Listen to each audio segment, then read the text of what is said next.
ಇನ್ನು ಕಾಂಗ್ರೆಸ್ನಲ್ಲಿ ಇತ್ತೀಚೆಗೆ ಯತೀಂದ್ರ ರದ್ದೇ ಸದ್ದು. ಅದು ಯಾವ ವಿಚಾರನೇ ಇರಲಿ, ಯತೀಂದ್ರ ನೀಡುವಂಥ ಹೇಳಿಕೆ ಅಥವಾ ಯತೀಂದ್ರ ಅವರ ಇಂಥ ನಡೆ ಅಂತ ಹೇಳಿಕೊಂಡು ಕೆಲವರು ಕಾಂಗ್ರೆಸ್ನಲ್ಲಿ ಕಂಪನ ಸೃಷ್ಟಿಸ್ತಾನೆ ಇದ್ದಾರೆ. ಇದೀಗ ಸಿಎಂ ಬದಲಾವಣೆ ವಿಚಾರವಾಗಿ ಯತೀಂದ್ರ ನೀಡಿದ್ದಂಥ ಹೇಳಿಕೆ ಕುದಿತಾ ಇರುವಂಥ ಹೊತ್ತಲ್ಲೇ ಮತ್ತೋರ್ವ ಶಾಸಕ, ಮೊನ್ನೆ ಅಂತೂ ಒಬ್ಬರು ಸಚಿವರೇ ರಾಜೀನಾಮೆ ಕೊಡೋಕೆ ಹೋಗ್ಬಿಟ್ಟಿದ್ರು ಅನ್ನೋ ಸುದ್ದಿ ಆಗಿತ್ತು. ಈಗ ಮತ್ತೋರ್ವ ಹಿರಿಯ ಶಾಸಕ, ಅದರಲ್ಲೂ ಮುಖ್ಯಮಂತ್ರಿಗಳ ತವರಿನ ಜಿಲ್ಲೆಯ ಶಾಸಕ ಯತೀಂದ್ರ ವಿರುದ್ಧವಾಗಿ ಹಸ್ತಕ್ಷೇಪದ ಆರೋಪವನ್ನ ಮಾಡಿದ್ದಾರೆ. ಕಾಂಗ್ರೆಸ್ ಪಾಳೆಯದಲ್ಲಿ ಸಿಎಂ ಪುತ್ರ ಯತೀಂದ್ರ ಸಂಚಲನ.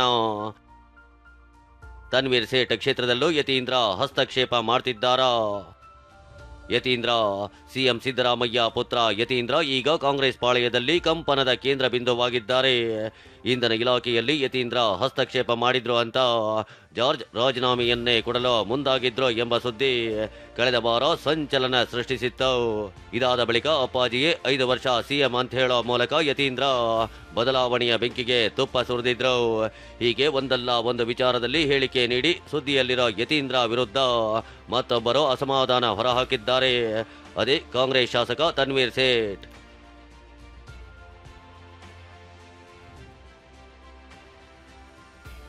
ಸಿಎಂ ತವರು ಜಿಲ್ಲೆ ಮೈಸೂರಿನಲ್ಲಿ ಯತೀಂದ್ರ ವಿರುದ್ಧ ಅಸಮಾಧಾನ ಸ್ಫೋಟಗೊಂಡಿದೆ. ನರಸಿಂಹರಾಜ ಕ್ಷೇತ್ರದ ಕಾಂಗ್ರೆಸ್ ಶಾಸಕ ತನ್ವೀರ್ ಸೇಠ್ ಪರೋಕ್ಷವಾಗಿ ಬೇಸರ ವ್ಯಕ್ತಪಡಿಸಿದ್ದಾರೆ. ತನ್ವೀರ್ ಸೇಠ್ ಕ್ಷೇತ್ರದಲ್ಲೂ ಯತೀಂದ್ರ ಹಸ್ತಕ್ಷೇಪ ಮಾಡ್ತಿದ್ದಾರಂತೆ.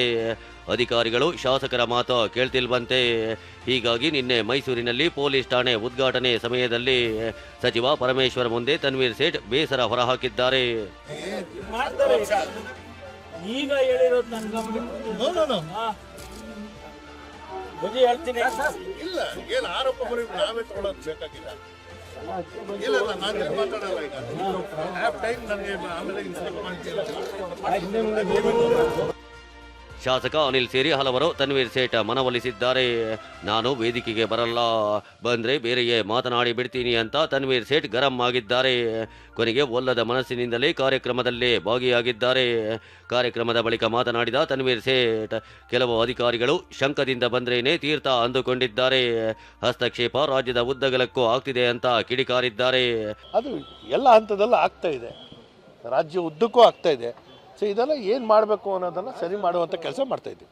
ಇಲ್ಲಿ ಕೆಲವು ಅಧಿಕಾರಿಗಳು ಕೇಳಲ್ಲ ಅಂದಾಗ ಅದು ಅವರು ಯಾವ ಶಂಕಿಂದ ಬರಬೇಕು ಅನ್ನೋದು ನಾನು ಹೇಳ್ತಾ ಇದ್ದೀನಿ. ಸೊ ಇದೆಲ್ಲ ಇರುತ್ತೆ.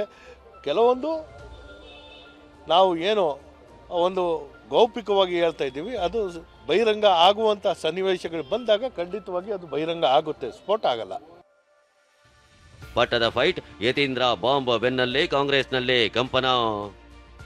ಹಸ್ತಕ್ಷೇಪದ ಆರೋಪವಷ್ಟೇ ಅಲ್ಲ, ಸಿಎಂ ಬದಲಾವಣೆ ವಿಚಾರವಾಗಿ ಯತೀಂದ್ರ ನೀಡಿರೋ ಹೇಳಿಕೆಯ ಬಗ್ಗೆಯೂ ತಿವಿದಿರೋ ತನ್ವೀರ್ ಸೇಠ್ ಅಧಿಕಾರ ಶಾಶ್ವತವಲ್ಲ ಎಂದಿದ್ದಾರೆ.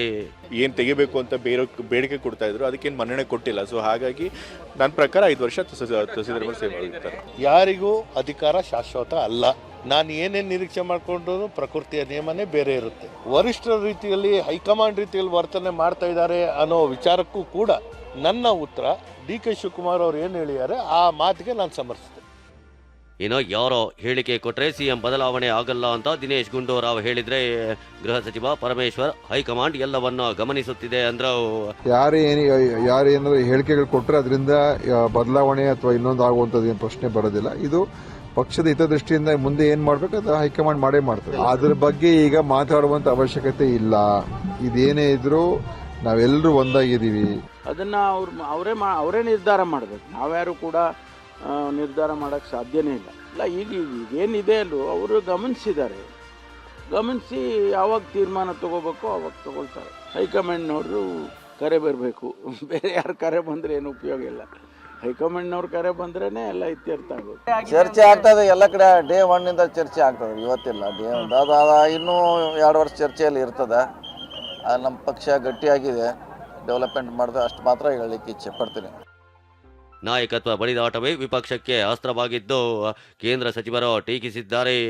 ಈಗಿರೋ ಸಿದ್ದರಾಮಯ್ಯ ಅಸಹಾಯಕರಾಗಿದ್ದಾರೆ ಅಂತ ಸೋಮಣ್ಣ ಕುಟುಕಿದ್ದಾರೆ.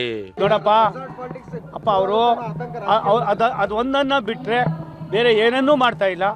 ಮೊದಲು ಸಿದ್ದರಾಮಯ್ಯ ಕಳೆದೋಗ್ಬಿಟ್ಟವ್ರೆ. ಈ ಸಿದ್ದರಾಮಯ್ಯನವರು ನಿರ್ವೀರ್ಯರಾಗಿದ್ದಾರೆ, ನಿಸ್ಸಹಾಯಕರಾಗಿದ್ದಾರೆ. ಎಲ್ಲ ಒಂದು ಕಡೆ ಅವರ ಹಳಿ ತಪ್ಪಿದ ಸರ್ಕಾರ ಜನರಿಗೆ ಜನರ ಭಾವನೆಗಳಿಗೆ ಸ್ವಲ್ಪವೂ ಕೂಡ ಸಂಧಿಸ್ತಾ ಇಲ್ಲ. ಅದೇನೇ ಹೇಳಿ, ನಾಯಕತ್ವದ ಫೈಟ್ ಮುಂದೆ ಮತ್ಯಾವ ಆಟಕ್ಕೆ ಕಾರಣವಾಗುತ್ತೋ ಕಾದು ನೋಡಬೇಕಿದೆ. ಮೈಸೂರಿನಿಂದ ರಾಮ್ ಜೊತೆ ಪ್ರಸನ್ನ, TV9 ಬೆಂಗಳೂರು.